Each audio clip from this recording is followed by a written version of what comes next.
नमस्कार सभी को।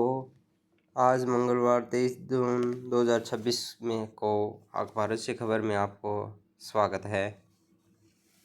आज सबसे पहली खबर फतेहाबाद के गुरु नानकपुरा चौक की पुलिस ने घर में घुसकर मारपीट, तोड़फोड़ और नकदी छीनने के मामले में एक और आरोपी को गिरफ्तार किया है। गिरफ्तार आरोपी की पहचान गुरु नानकपुरा निवासी रवि कुमार के रूप में हुई है। पुलिस ने उसे अदालत में पेश करेगी। इस मामले में अब तक कुल 6 लोगों को गिरफ्तार किया जा चुका है। अगली खबर रतिया के एरवा से, जहां पर सीआईए टीम ने नशा तस्करी को लेकर कार्रवाई करते हुए पंजाब के फिरोजपुर के अकबरवाला कुसूवाला निवासी मंगल सिंह और कुलविंदर कौर को 22 किलो 290 ग्राम डोडा पोस्त के साथ पकड़ा। दोनों को कोर्ट में पेश किया जाएगा। सीआईए प्रभारी प्रदीप कुमार ने बताया कि टीम गश्त पर थी। इलाके में टीम को गुप्त सूचना मिली कि गांव एरवा के पास बाबा दीप सिंह नर्सिंग कॉलेज के पास नाकेबंदी की गई और वहां पर संदिग्धों की जांच शुरू की गई। जांच के दौरान दोनों को रोका गया और नियमानुसार तलाशी ली गई। तलाशी के दौरान कब्जे से 22 किलो 290 ग्राम डोडा पोस्त बरामद हुआ, जिसे कब्जे में लेकर एनडीपीएस के तहत कार्रवाई शुरू की गई।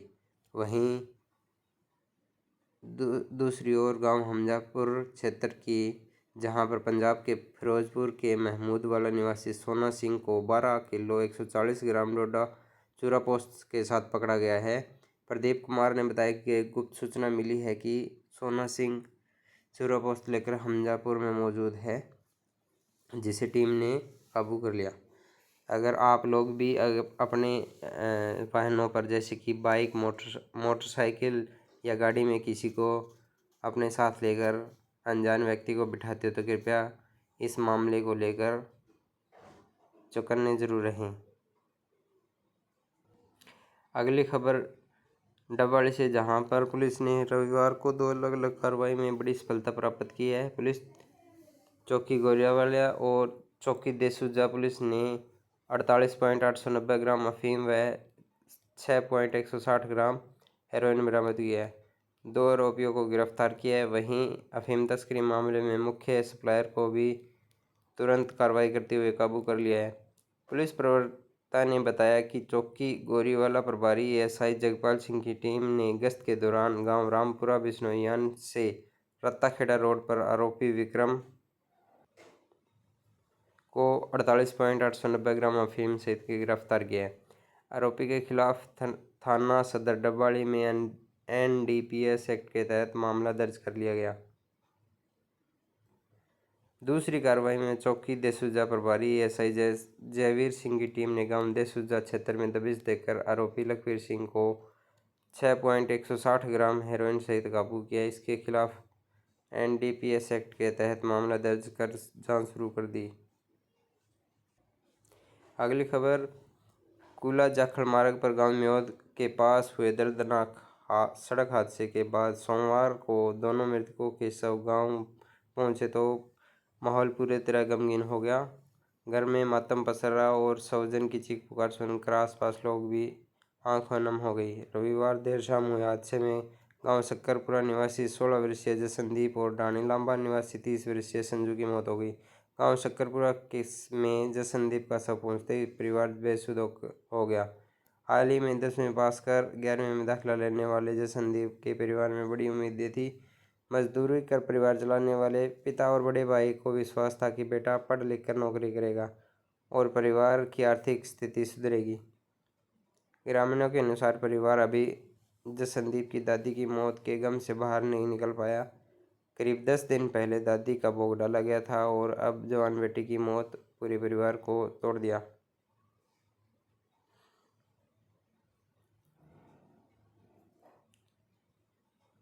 दूसरी ओर डाणी लांबा में संजू का शव पहुंचा तो गांव में सन्नाटा छा गया।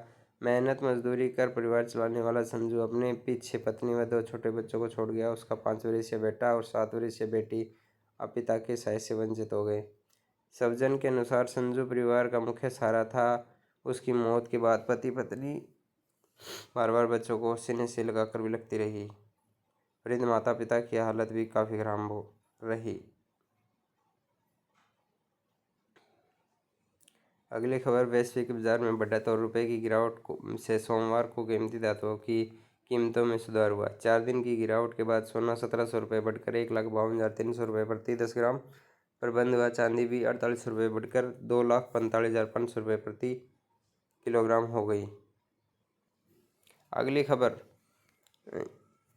बीजिंग से जहां पर चीन के सिचुआन प्रांत के ह्यूमनाइट रिपोर्ट का अनोखा अंदाज लोगों को भी चर्चा का विषय बना है। सड़क किनारे घुटने के बल बैठी इस रिपोर्ट के सामने एक कटोरा और एक क्यूआर कोड रखा था। दिलचस्प बात यह थी कि उसके पास लगे संदेश में लिखा था कि उसकी बैटरी खत्म होने वाली है, उसे रिचार्ज कराने के लिए बिजली के लिए पैसे की ज़रूरत है।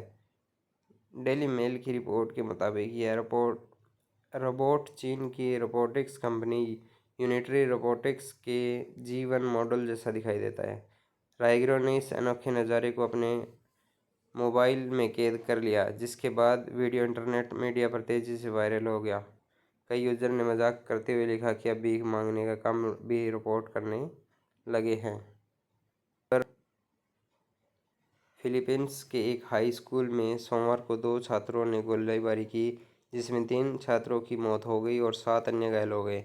मरने और घायल होने वालों में से ज़्यादातर छात्राएं थीं। 14 और 15 साल के संदिग्ध के पास एक पिस्तौल मिली, उन्हें गिरफ्तार कर लिया गया है। संदिग्ध और पीड़ित टैकलोबान शहर के सेने होज नेशनल हाई स्कूल के छात्र थे, जहां सुबह के समय गोलीबारी हुई। इस स्कूल में 15 से अधिक छात्र पढ़ते हैं। दोनों संदिग्ध दोस्त हैं। उन्होंने शुरुआती पूछताछ में कहा कि स्कूल में उन्हें परेशान किया जाता था। उन्होंने इस बारे में अधिक जानकारी नहीं दी। अगली खबर, रतिया CIA पुलिस ने नशा तस्करी के खिलाफ पंजाब के फिरोजपुर जिले के अकबरवाला मंगल सिंह और कुलविंदर कौर को 22 किलो 290 डोडा चूरा पोस्त सहित गिरफ्तार किया। अगली खबर, जाखड़ क्षेत्र के में रविवार देर शाम बाइक शक्करपुरा और मेवतकला के बीच अंधेरे में 2 बाइकों की आमने सामने टक्कर में 2 युवकों की मौत हो गई। 2 अन्य गंभीर रूप से घायल हो गए। शक्करपुरा निवासी जशन और हर्ष शाम करीब 8 बजे बाइक पर सवार होकर मेवतकला की ओर जा रहे थे। इसी दौरान सामने से गांव लांबा निवासी प्रेम और संजू दूसरी बाइक से आ रहे थे। शक्करपुरा मेवतकला दोनों मार्ग पर दोनों बाइकों में भिड़ंत हो गई। टक्कर के बाद चारों गिर गए। लोगों ने उन्हें सामान्य अस्पताल पहुंचाया, जहां मृतकों ने संजू और जशन को मृत घोषित कर दिया। घायल हर्ष की हालत गंभीर होने के साथ साथ परिजन उसे टोहाना ले गए। अगली खबर, फरीदाबाद महिला थाना सेंट्रल और क्राइम ब्रांच की संयुक्त टीम ने बिहार के 3 आरोपियों को गिरफ्तार कर सोमवार को जेल भेज दिया। इन पर एक किशोरी से दुष्कर्म, अश्लील वीडियो बनाने और उसे वायरल करने की धमकी देकर 50,000 रुपये वसूलने का आरोप है। पीड़िता की पहचान 2019 में बिहार यात्रा के दौरान मुजफ्फर निवासी कमर राजा से हुई थी, जिसे विश्वास जीतकर उसे संबंध बनाए और आपत्तिजनक वीडियो रिकॉर्ड कर लिए। जून 2026 में मोबाइल उनके 2 परिचित मोहम्मद शहनवाज और सादमान के हाथ लग गया। उन्होंने पीड़िता को ब्लैकमेल कर पैसे मांगे और कुछ वीडियो वायरल कर दिए। 6 जून की शिकायत पर पुलिस ने तीनों को दबोच लिया। वहीं अगली खबर, नूह से जहां पर 70 वर्षीय महिला के साथ सामूहिक दुष्कर्म का मामला सामने आया। घटना के बाद पीड़िता सदमे में अस्पताल में भर्ती है। शुरुआती जांच में सामने आया कि दोनों आरोपी नशे के आदी है। पुलिस ने FIR दर्ज कर जांच शुरू कर दी। नूह सदर थाना क्षेत्र के गांव में रहने वाली करीब 70 वर्षीय महिला ने पुलिस को शिकायत की थी कि वह पशु चराने के लिए खेतों की ओर गई। वहां 2 लोग मिले। आरोप है कि दोनों ने उसे पशु छीन लिए और ले गए। जब उसका विरोध किया तो आरोपियों ने उसके साथ मारपीट की और उसे दबोच लिया।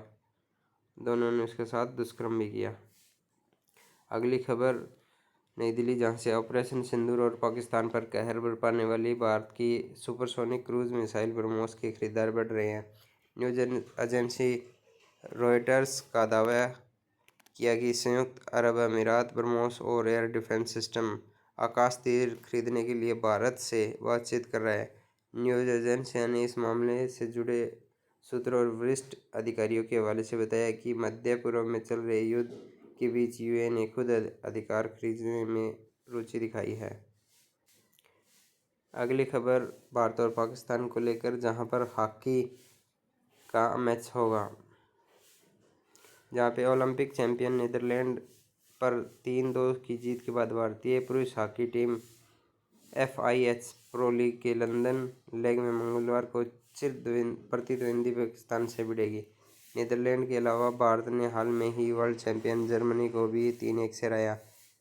पाक के खिलाफ पिछले 10 सालों में भारत का पलड़ा पूरी तरह भारी रहा। टीम इंडिया पिछले 17 मैचों में पाकिस्तान के खिलाफ अजेय रही, जिसमें 15 जीत और 2 ड्रा शामिल है। दोनों टीम ने के बीच पिछली टक्कर 2024 एशियन चैंपियन ट्रॉफी में हुई थी। अगली खबर रुद्रप्रयाग से, जहां पर उत्तराखंड के रुद्रप्रयाग जिले के नगरासू कस्बे में एक गुरुद्वारे में प्रशासन और निहंगों के समूह के बीच लगातार 3 दिन से वार्ता जारी है। 4 निहंगों की रिहाई की मांग को लेकर निहंग गुरुद्वारे की छत पर डटे हैं। हालात को देखते हुए आर्मी के जवान भी नगरासू पहुंच गए। वहीं गुरुद्वारे के केयरटेकर सरदार बेअंत सिंह का दावा है कि निहंगों ने बुजुर्ग बंधक को छोड़ दिया है। करीब 6 निहंग शनिवार शाम करीब 4 बजे गुरुद्वारे की छत पर चढ़ गए। वे 40 घंटे से ज़्यादा समय से वहीं बैठे हैं। अधिकारियों के मुताबिक निहंग भाले और तलवार जैसे हथियारों से लैस है। कई बार टकराव हो चुका है। यह गुरुद्वारा रुद्रप्रयाग और गौचर के बीच है। इसे हेमकुंड साहिब आने जाने वाले सिख श्रद्धालु इस्तेमाल करते हैं। मामला निहंग 4 साथियों की रिहाई चाहते हैं, जिन्हें 16 जून को चमोली जिले कर्णप्रयाग में हुई झड़प के मामले में गिरफ्तार किया है। आरोप है कि उस झड़प में निहंगों ने तलवार से कुछ स्थानीय लोगों को घायल किया। अगली खबर है बेंगलुरु से, जहां पे भारत की बड़ी टेक कंपनी द्वारा की जाने वाली भर्तियों में इस साल लगभग 16 से 20% की वृद्धि होने की उम्मीद है, जिसका मुख्य कारण AI cloud platform, engineering talent की मांग और ग्लोबल कैपेबिलिटी सेंटर में निरंतर विस्तार है, जिसमें Meta, Amazon, Apple, Microsoft, Netflix, Google और उससे संबद्ध संस्थाएं शामिल है। 2026 में से अब तक भारत से लगभग 13,600 कर्मचारियों को जोड़ा है। विशेषज्ञ स्टाफिंग फर्म एक्सफेनो के अनुसार यह 2025 की अवधि की तुलना में 6% की वृद्धि है। वित्तीय साल समान अवधि में इस कंपनियों ने करीब 12,800 पेशेवर की हायरिंग की थी। हालांकि टेक कंपनियां इस साल सावधानीपूर्वक भर्तियां कर रही है, क्योंकि वे वर्कफोर्स के बदलते स्वरूप, विशिष्ट AI स्किल की मांग, इंडस्ट्रीज में हो रही छंटनी का मूल्यांकन कर रही है। इसके बावजूद hiring firm team lease digital जैसे उद्योग विशेषज्ञों का अनुमान है कि 2026 के अंत तक बिग टेक सेक्टर में भर्तियां 16 से 20% देखने को मिल सकती है। जो आने वाले समय है, सबसे ज़्यादा मांग वाली नौकरियां AI मशीन लर्निंग, जिसमें से AI ML engineer, generative AI विशेषज्ञ, cloud architect, data engineer, platform engineer, cyber security विशेषज्ञ, डेवऑप्स इंजीनियर शामिल है।